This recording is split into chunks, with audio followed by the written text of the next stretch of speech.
the all-new Vitara Brezza. Lucknow Uttar Pradesh के कारागार एवं होमगार्ड राज्य मंत्री स्वतंत्र प्रभार मंत्री धर्मवीर प्रजापति ने सोशल इंडिया से की एक्सक्लूसिव बातचीत। जहां उन्होंने बंदियों के जीवन में सुधार के लिए किए जा रहे तमाम क्रियाकलापों के बारे में बताया, वहीं उन्होंने यह भी बताया कि बंदियों के व्यवहार परिवर्तन के लिए क्या क्या कदम सरकार उठा रही है।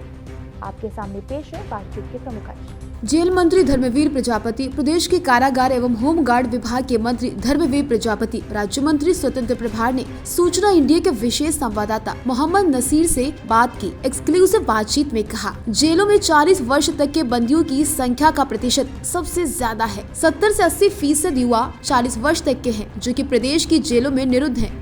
आज हमारे साथ बातचीत में खास मेहमान हैं धर्मवीर प्रजापति, जो कारागार मंत्री हैं। हम इनसे बात करेंगे कि इनकी सरकार में और इनके आने के बाद किस तरह की उपलब्धियां हुई हैं और कितना बदलाव अभी भी करना चाह रहे हैं। सर, आपका स्वागत है। धन्यवाद आपका। आपके पास कितना महत्वपूर्ण है और क्या-क्या उपलब्धियां आपके पास? देखिए, हमारे पास होमगार्ड और कारागार दोनों विभाग हैं और दोनों विभागों में माननीय मुख्यमंत्री जी की प्रेरणा से बहुत कुछ बदलाव माननीय मुख्यमंत्री के पिछले कार्यकाल में हुआ और अभी बहुत कुछ आगे हमारे दोनों विभाग बढ़े हैं। अगर बात करें तो 50 जेलों का दौरा मैंने स्वयं कर लिया है और 39 जेलों में मैंने बंदियों के साथ संवाद कर लिया है।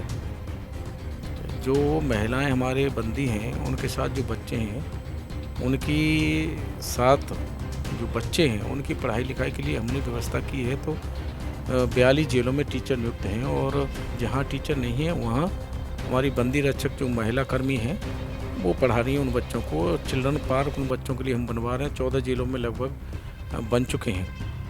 स्वच्छता की बात करें तो बहुत बड़ी सफाई का हमारा देखने को आपको जेलों में मिलेगा। खाने में बदलाव हमने किया है। हमने कैदियों के लिए जो अंग्रेज़ों के समय का जेल मैनुअल था वो हमने बदला है। और होमगार्ड की बात करें तो होमगार्ड विभाग अब चाहे तहसील हो, चाहे थाना हो, चाहे चौराहे हों, ट्रैफिक व्यवस्था में हो, हर जगह पे हमारे प्रशासनिक में भी हमारे होमगार्ड के जवान लगे हैं। बहुत बड़ा काम हमारा होमगार्ड विभाग में हुआ है कि 29,000 हमारे होमगार्ड कर्मी, हमारे 34,000 हमारे होमगार्ड कर्मी ट्रैफिक व्यवस्था और थानों में जो ड्यूटी लगती थी 25,000 और 9,000 34,000 होमगार्ड जवानों का हमारे जो भी उनका बजट था वो गृह विभाग के पास रहता था और वही उनका ड्यूटी लगाते थे। अब माननीय मुख्यमंत्री जी ने वो बजट होमगार्ड विभाग को दे दिया है। तो 5-6 तारीख से तक उनका सभी का एक पेमेंट हो जाता है। एक क्लिक में उनका पैसा सीधा उनका खाते में चला जाता है। हमने 42 दिन की बेसिक ट्रेनिंग थी वो 90 दिन की है। बेसिक ट्रेनिंग का जो भत्ता था उनको 160 रुपये मिलता था, उसमें से 100 रुपये खाने के जाते थे। वो माननीय मुख्यमंत्री जी ने दैनिक भत्ते के बराबर कर दिया है। तो बहुत कुछ बदलाव होमगार्ड में भी हुआ है और सामाजिक काम भी हमारे होमगार्ड विभाग ने किया है। हमारे वृक्षारोपण के दिवस पर वृक्षारोपण का अभियान हमारे होमगार्ड विभाग ने चलाया। गंगा दशहरा पे हमारे होमगार्ड विभागों ने नदियों की सफाई का अभियान चलाया। तो 50 नदियों में, नहरों में हमारे होमगार्ड विभाग ने सफाई का अभियान चलाया। उसके बाद गंगा दशहरा मनाया। अगर बात करें तो माननीय प्रधानमंत्री जी का आह्वान था तिरंगा यात्रा का। तो आज़ादी के अमृत महोत्सव के अवसर पर हमारे प्रधानमंत्री ने आह्वान किया कि तिरंगा यात्रा हो। तो हमारे होमगार्ड जवानों ने ब्लॉक लेवल पे, जिला लेवल पे, मंडल स्तर पे, फिर लास्ट में समापन प्रदेश मुख्यालय यहाँ प्रदेश में आदरणीय मुख्यमंत्री जी के आवास पर मुख्यमंत्री जी के नेतृत्व में समापन उसका हुआ। और प्रधानमंत्री जी के जन्मदिन से लेकर के और 2 अक्टूबर तो महात्मा गांधी की जयंती तक हमारे होमगार्ड विभाग ने जो अमृत सरोवर तालाब बने हैं उन पर वृक्षारोपण का एक बृहद अभियान चलाया हम लोगों ने। और तमाम हमारे मंत्री, विधायक, सांसदगण रहे। तिरंगा यात्रा में हमारे ब्लॉक प्रमुख, विधायक, सांसद, मंत्री सब रहे। उन्होंने कहा कि सभी कैदी पेशेवर नहीं है। अनायास घटना घटने से भी इंसान कैदी बन जाता है। मानवीय दृष्टि से ऐसे बंदियों को संभालने का मौका दिया जाना चाहिए। उन्होंने कहा, जब से वे कारागार मंत्री बने हैं तब से लगातार जेलों में सुधार कैसे हो, बंदियों के व्यवहार में बदलाव कैसे हो, इस पर कार्य कर रहे हैं। गौरतलब है कि सीएम योगी आदित्यनाथ की प्रेरणा व मार्गदर्शन में जेलों में सुधार को लेकर कारगर कदम उठाए गए। कारागार मंत्री ने बताया, अलग अलग जेलों में जाकर बंदियों के व्यवहार में परिवर्तन लाने के संकल्प के साथ संवाद कर रहे हैं। उन्हें उम्मीद है कि इन प्रयासों से कारागार में निरुद्ध बंदियों के जीवन में आने वाले समय में निश्चित ही बड़े बदलाव होंगे। कारागारों में और होमगार्ड विभाग में बहुत कुछ हमने बदलाव किया है। कारागार में अगर हम बात करें तो पहले महिला बंदियों को मंगलसूत्र पहनने की आज़ादी नहीं थी, हमने दी है। हमने रक्षाबंधन पे एक ऐतिहासिक 77,448 बहनों ने और बच्चों ने राखी बांधी। भैया दूज पे 60,000 बहनों ने तिलक किए। ये बहुत बड़ी बात है और बहुत बड़ी संख्या में व्यवस्था हमारे जेल प्रशासन ने की। अगर बात करें हम करवा चौथ के व्रत की, तो जो बहनें करवा चौथ का व्रत रही थी उनकी पूजा का हमने अवसर दिया, उनको पूजा करने का। एक बहुत बड़ा संदेश, सकारात्मक सोच कैदियों में पैदा हुई। हमने गायत्री मंत्र, महामृत्युंजय मंत्र का उच्चारण कराया।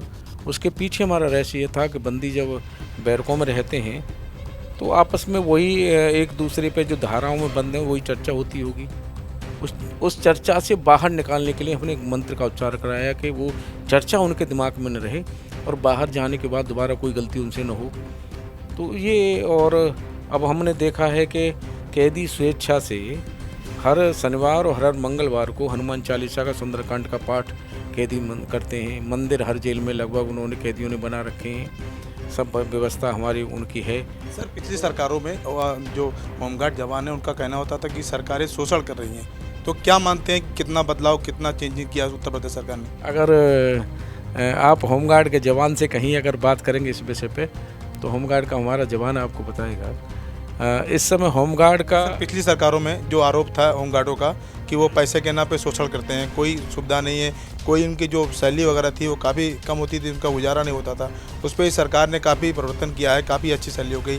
तो इस इतनी बड़ी उपलब्धि को क्या कहना चाहेंगे? देखिए, होमगार्ड के हमारे पिछले कार्यकाल में माननीय मुख्यमंत्री जी ने उनका दैनिक भत्ता बढ़ाया था और इस कार्यकाल में भी माननीय मुख्यमंत्री जी ने ट्रेनिंग भत्ता उनका दैनिक भत्ते के बराबर किया है। उनका ड्रेस का पैसा सीधा उनके खाते में जाता है। तो बहुत कुछ बदलाव माननीय मुख्यमंत्री ने किया है और हमारे होमगार्ड का जवान माननीय मुख्यमंत्री से प्रभावित है, ये मैं कह सकता हूँ। सर, अगर जेलों की बात करें तो आज की डेट में जो उत्तर प्रदेश की जेलें हैं वो काफ़ी हाईटेक हो चुकी हैं। कभी ऐसा होता था कि जो आरोपी होता था, जो अपराधी होता था, वो जेल के नाम से घबराता था, लेकिन आज की जो जेलें हैं इतना हाईटेक कर दी गई कि कैमरे भी लगे हुए हैं, LED टीवी भी लगी हुई है, जो खाने की जो व्यवस्था है वो बेहतर कर दी गई है।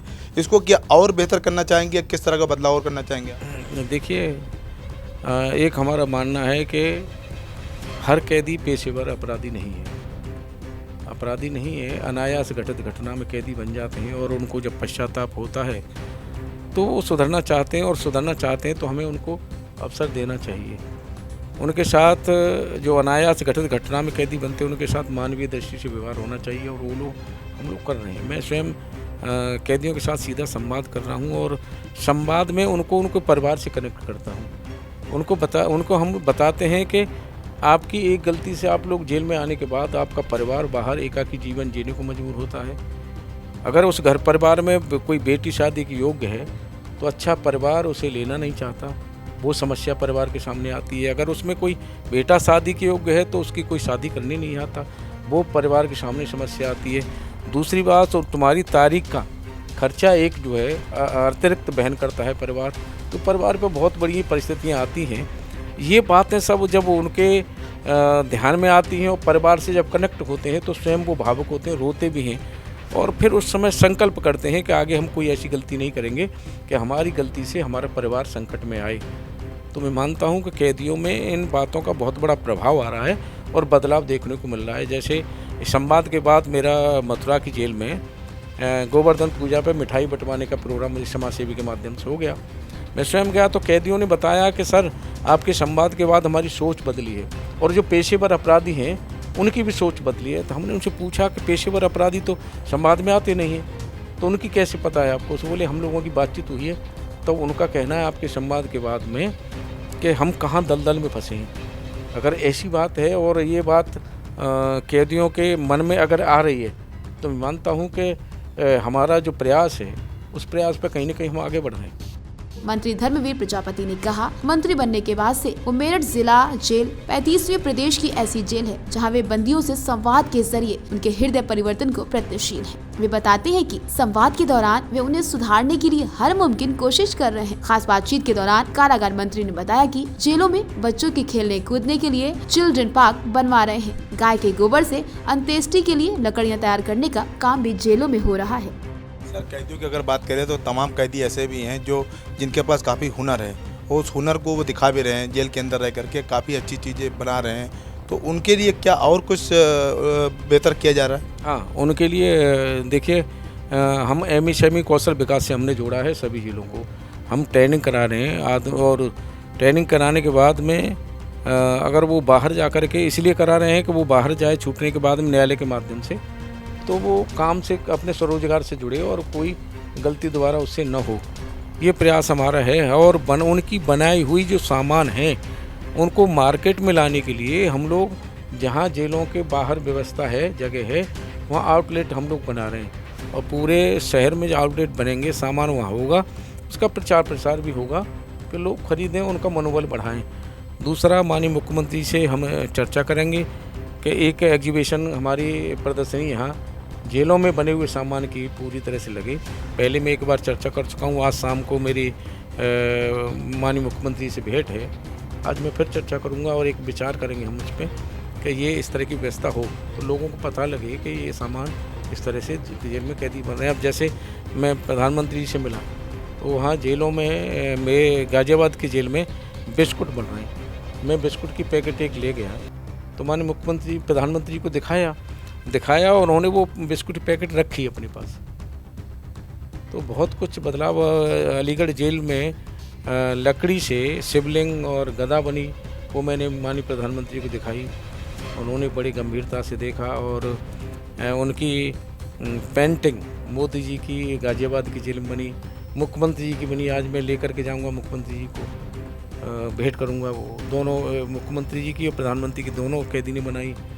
तो इस तरह से बहुत। मथुरा की जेल में अगर बात करें तो भगवान कृष्ण की पोशाक कैदी बना रहे हैं और बाहर के व्यापारी उनसे बनवा रहे हैं। तो बहुत कुछ हम कैदियों को स्वरोजगार से जोड़ने का प्रयास हमारा पूरे उत्तर प्रदेश में हम लोग चला रहे हैं। सर, और क्या बेहतर करना चाहिए? क्योंकि पहले से ही जेल की व्यवस्था है बेहतर कर दी गई उत्तर प्रदेश सरकार के द्वारा, लेकिन और भी आगे किस तरह की व्यवस्था की जा रही है जिससे जेल कैदियों को क्या फ़ायदा मिल सकता है, उनके परिजनों को क्या फ़ायदा मिल सकता है, या जनता में वो किस तरह के, जब वो रिलीज़ होते हैं तो उसके बाद उनको किस तरह से उनको ट्रेनिंग दी गई जो बाहर आ करके वो अपनी ज़िंदगी जो बिताए वो एक नॉर्मल बिताए?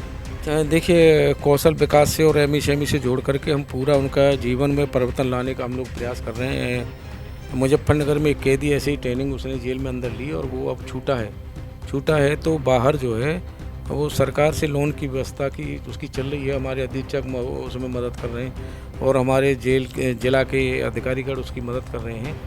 और जनवरी में उसकी शायद शॉप का उद्घाटन होगा, मैं स्वयं उद्घाटन करने जाऊँगा। अगर अच्छी बात है, एक प्रमाण बने वो व्यक्ति के जेल में ट्रेनिंग ली, उसके बाद में फिर अपनी शॉप स्वयं चला रहा है। तो हमारा प्रयास है कि इस तरह से कैदियों को स्वरोजगार से जोड़कर उनको आगे बढ़ाया जाए। सर, जैसा कि रायबरेली जेल में जो कांड हुआ है, जो मारपीट का मामला है, उसमें निष्पक्ष कार्रवाई की गई है और 5 को जो उनका जो निलंबित कर दिया गया है। सर, विपक्ष पे निशाना साध रहा है, उसके लिए क्या कहना चाहेंगे? देखिए, ये जेल से बाहर की घटना है और व्यक्तिगत विषय लेकर के उनमें आपस में कोई मारपीट हुई है और उनके खिलाफ कार्रवाई हुई है और एफआईआर भी हुई है। और जो भी और आगे तथ्य सामने आएगा हम लोग उसमें जैसी भी व्यवस्था होगी आगे देखेंगे, कार्रवाई करेंगे। तो ये थे हमारे साथ बातचीत करने के लिए जिला कारागार मंत्री, जिनका साफ तौर से कहना था कि व्यवस्था लगातार दुरुस्त की जा रही है। कहीं ना कहीं जो उत्तर प्रदेश की जेलें थी उनमें हाईटेक बना दी गई हैं, लेकिन अभी भी प्रयास जारी है और ये कितना सफल होता है ये तो समय बताएगा। कैमरामैन अभिषेक के साथ मोहम्मद नसीर, सूचना इंडिया।